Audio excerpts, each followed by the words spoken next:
Wala nang maraming paligoy-ligoy pa, diretso sa punto na. Maiksi lang ang komentaryo, pero diretso sa punto. Maraming kuro-kuro, may tiwali, may totoo. Dito, sa puntong diretso tayo. Punto, diretso. Sa programa naming Dos Amigos nung isang araw, nung Sabado, kami ni Ronald Llamas, mga kabunyog, mga kababayan, sabi ni Secretary Ronald Llamas, ang problema daw kasi kay Marcoleta, mayabang din eh. Mayabang din daw kasi si Ronald Llamas. Ay, si Marcoleta. Sorry Ronald, slip of the tongue, namali ako.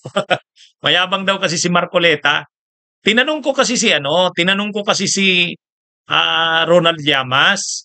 Sabi ko, Sek, anong masasabi mo doon sa sabi ni Marcoleta na subukan daw ni Lacson na padalhan siya ng subpina doon kay Gutesa?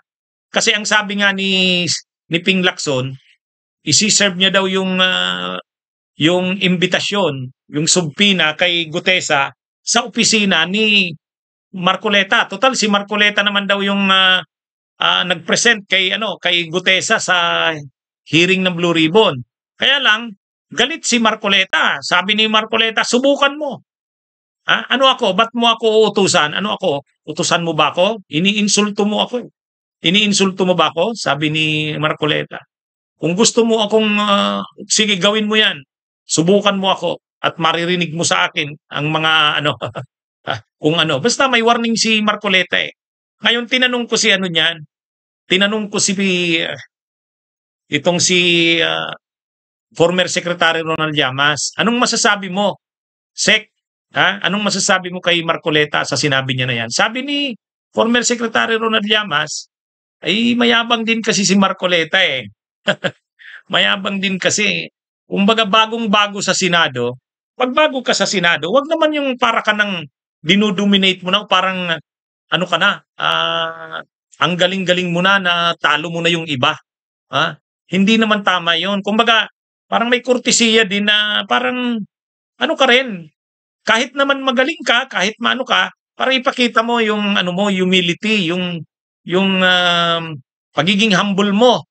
Kababaang loob na kunwari nag-aaral ka pa lalo na sa mga senior na tulad nila Lacson, nila Soto. Kumbaga ka muna, parang mag-aaral ka muna ng working sa loob, pinag-aaralan mo muna. At least yung mga senior doon titingnan na hindi ka mayabang, hindi ka bastos, hindi ka arugante. Ay ito daw kasing si Marcoleta, sabi ni Secretary Ronald Llamas, medyo medyo mayabang din. Hindi nga yata medyo yung sinabi, mayabang talaga. Walang transition. Ibig sabihin na kapapasok niya lang, kumbaga muna siya, mag-a-adjust muna, muna siya, titimplahin niya muna yung ugali ng mga kasamahan niya. Yung mga gano'n na kumbaga natural sa tao 'yon, lalo pat baguhan ka sa Senado. Hindi ka muna magpapakita ng yung parang arrogante ka, agresibo ka, ikaw yung magaling, talo mo yung iba, ikaw na lang lagi ang tama, inaaway mo lahat. Kumbaga, yan yung yan yung obserbasyon ni Secretary Ronald Llamas. Alam naman natin si Llamas. Nakita niya yung mga galaw na yan ng mga senador noon pang panahon ni Pinoy kasi siya yung political advisor nung panahon ni Pinoy. Kaya alam niya yung mga galawan ng mga senador na yan. Kung sino yung mga senador na yung mga ugali ng bawat senador, likaw ng bituka ng bawat senador. Alam yan. Kaya sabi ni Secretary Ronald Llamas, iba rin talaga itong si Marcoleta. Kaya kahit si Lacson na napakabait na, napipikon dito kay Marcoleta. At kahit nga dito, mapapansin na parang dahil medyo arugante ng masyado si Marcoleta, sulo niya na yung kanyang laban. Hindi na nga siya sinasamahan ng mga kasamahan niya sa minorya. Kasi maraming pagkakataon, unreasonable din. Wala na sa rason. Talagang parang ang hanap lagi away. Inaaway yung mga kasamahan nila. Kaya kahit yung mga kasamahan niya sa minorya, parang hindi na ganun kainit ang suporta sa kanya. O ang obserbasyon dyan ni former Secretary Ronald Llamas ay dahil nga sa medyo mayabang nga si Marcoleta, arrogante. Hindi man lang bagong-bago ka sa Senado. Kahit naman sabihin mong mataas ang nakuha mong boto, pero maging ka pa rin, yung humility mo. Mahirap naman yung bagong-bago ka, kung umasta ka, talo mo na yung iba, lalo na yung mga datihan. Kaya medyo, ay problema kasi kahit naman sa Kamara, kahit naman sa House, gano'n naman si Marcoleta. Gano'n naman ang ugali talaga ni Marcoleta. Ayaw patalo.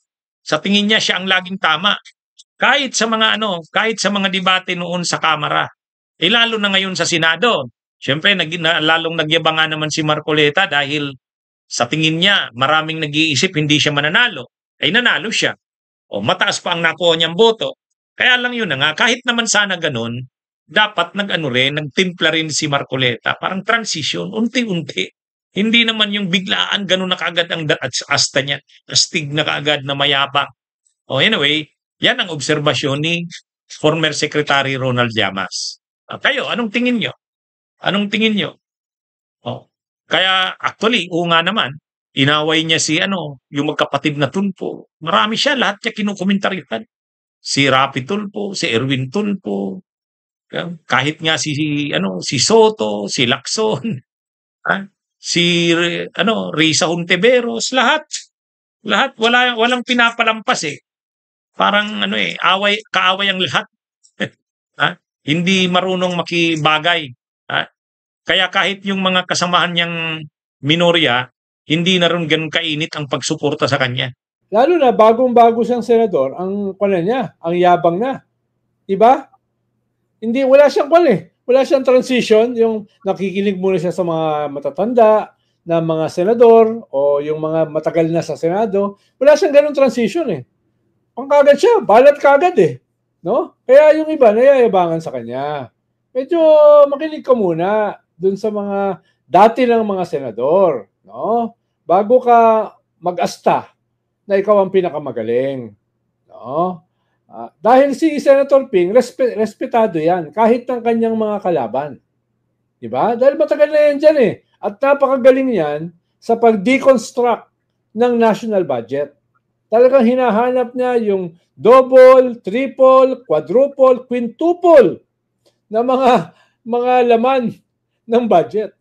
Kaya nakakatipid yan ng daan-daang bilyon. Dahil tinatanggal niya yung mga yan Marami kasing mga mga misteryo, himala sa national budget.